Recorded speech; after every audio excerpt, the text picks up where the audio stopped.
Good morning, dear children. Welcome you all here in the online class of Bishop Academy.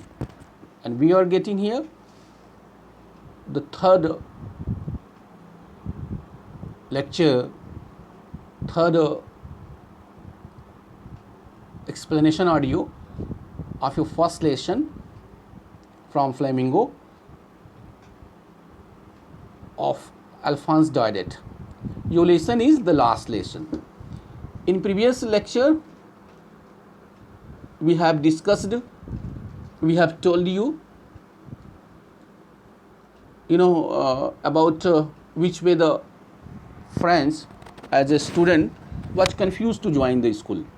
Which way he was surprised having seen the surrounding of the school on that day. So I have told you already here, and hopefully you all have got it. So in that third lecture of this online class, we have to start.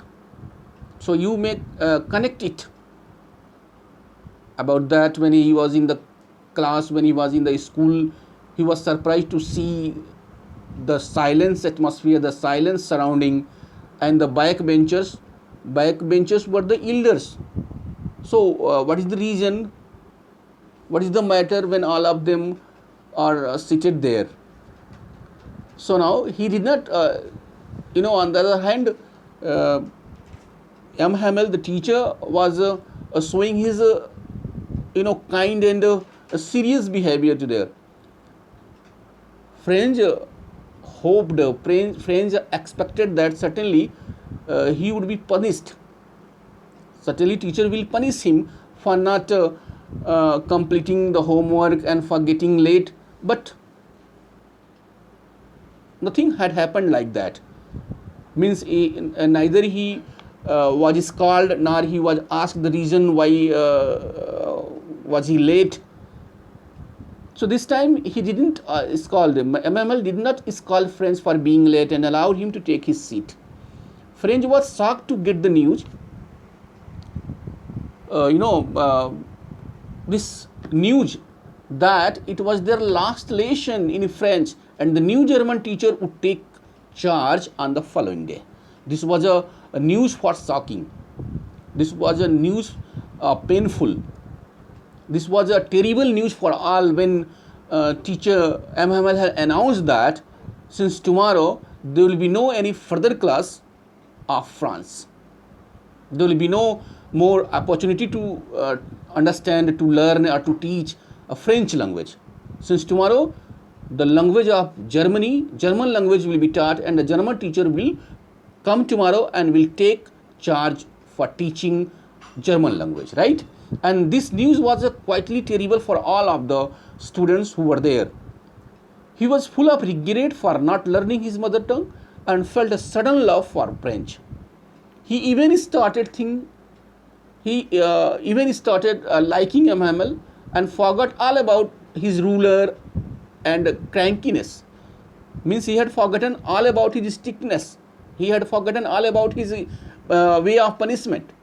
When Hamel asked Franz to answer a question on participle as he had given a homework, he was not able to answer. Even then Hamel did not scold him and remarked that the only trouble with people of Alsace was of putting off learning till the next day. He didn't scold him. He did not punish him for not learning the homework. But he had blamed on us. He had blamed to all of the students, including himself. He told that we, the people of Alsace, had ignored of our duty, ignored of our liking, ignored of our learning for our own language. So he blamed parents for sending their children to earn money rather than to school. He also blamed himself for sending students to water the plants or for giving them a holiday when he wanted to go fishing. Means nobody was there interested to maintain their responsibility, to maintain their duty. So that is why they had lost their freedom, they had lost their right for learning for getting, for teaching the French language.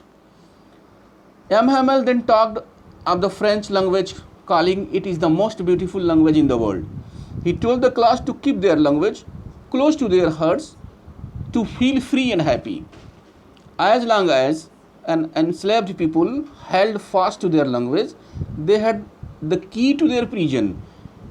M. Hamel had told the importance of their language. He had told that this language is the very easier language of the world.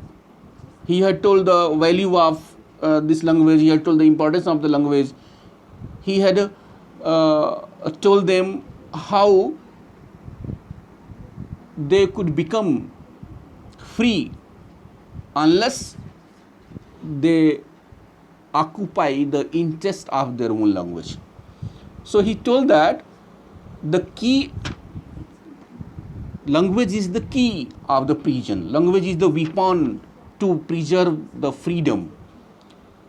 So several ways he had tried to understand them. He had tried to convey them that the importance of the language for the country, for the citizen, for the people. Their language could liberate them forever. As the church clock struck 12, M. Hamel with a choked throat, M. Hamel in a emotion, in a feeling of emotional, wrote on the blackboard, Viva la France. That was a kind of a love for his own language. He had written this word on the blackboard, Viva la France. It means that long live France, and dismissed the class. As the church clock struck 12, he had dismissed the class by writing this word on the board, Viva la France. Viva la France means live long France. He had, created his own respect. He had created his own love for his language. So in such a way, he had dismissed the class, that because after that there will be no any more class of French language. So this way the story, written in a historical background, is a beautiful depiction of the emotional bond of people with their mother tongue. It depicts the pathos of the situation, and in order to conquer the mind of the people, it is not enough to win a country physically by force. In order to enslave a people completely, a conqueror need enslave their thoughts and make them devoid of the knowledge and use of their own mother tongue. This lesson shows us how can we preserve, how can we protect our country by maintaining the language, and which way we can lose our freedom by ignoring our language. So this way this lesson shows a level of patriotism, level of loyalty, level of dignity, by creating interest, by creating liking, by creating intention for their own language. So this way, dear children, I have made the over of this lesson. इस तरह से हम लोगों ने ये lesson पढ़ लिया है, और मुझे लगता है कि इस लेसन में अब कुछ रह नहीं गया है. मैंने हर चीज़ आपको बता दिया है. यदि आप स्टोरी को ध्यान से सुनेंगे मुझसे, तो जितनी भी इंसिडेंट हैं इस स्टोरी के, वो मैंने अपने लेक्चर में रख दिया है. Apart from this lecture, if you have any confusion, any type of doubt, any type of confusion, you may contact me directly, and this will be a matter of happier for me. This will be matter of inspiration for me that you are getting. यदि आप कोई questions पूछते हैं, यदि आप कोई confusion मुझसे share करते हैं, तो मुझे लगेगा कि आप स्टोरी को पढ़ रहे हैं, मुझे सुन रहे हैं और मुझे कोऑपरेट कर रहे हैं, क्योंकि इसके अतिरिक्त कोई दूसरा तरीका नहीं है आपको समझाने का और अपनी पढ़ाई में बिजी रहने का. तो प्यारे बच्चों, इसको आप अच्छे से 1 टाइम 2 टाइम 3 टाइम सुन लीजिए, समझ लीजिए. यदि कोई आपको डाउट बनती है तो निश्चित रूप से आप मुझे फ़ोन करिए, मैं आपका डाउट क्लियर करूँगा. इसके बाद मैं आपको असाइनमेंट दूंगा. आपको एनसीईआरटी में जो क्वेश्चन है वो आपको लिख के दूंगा, और उसका आप आंसर लिख के देंगे. यदि आप नहीं लिख पाते हैं तो आप पूछेंगे भी, और मैं आपको आंसर बताऊंगा, जिससे आपकी तैयारी हो पाएगी. तो इस तरह से ये लेसन ओवर हो गया. मेनली इस लेसन में 2 कैरेक्टर हैं. कैरेक्टर में मैंने आपको बताया ही था कि जो पहला है वो एम हैमल. ये स्क्रीन पे एम हैमल के कुछ स्केच लिखे हुए हैं, कैरेक्टर्स लिखे हुए हैं. कभी कभी कैरेक्टर भी बोर्ड लॉन्ग आंसर में पूछ लेता है। तो ये ML के कैरेक्टर्स हैं, स्क्रीन पे हैं, इसे आप जो है लिख लीजिएगा, समझ लीजिएगा। And as a dutiful, as a serious, as a punctual, you may describe the character description of ML. And after that, the second important character is French as a student. So this is about French. तो ये सारी चीज़ें आप तैयार कर लेंगे, पढ़ लेंगे, कोई डाउट होता है तो पूछेंगे। ओके, उम्मीद है कि आपको समझ में आएगी, और यदि नहीं समझ में आती है तो आप मुझसे पूछेंगे। Thank you.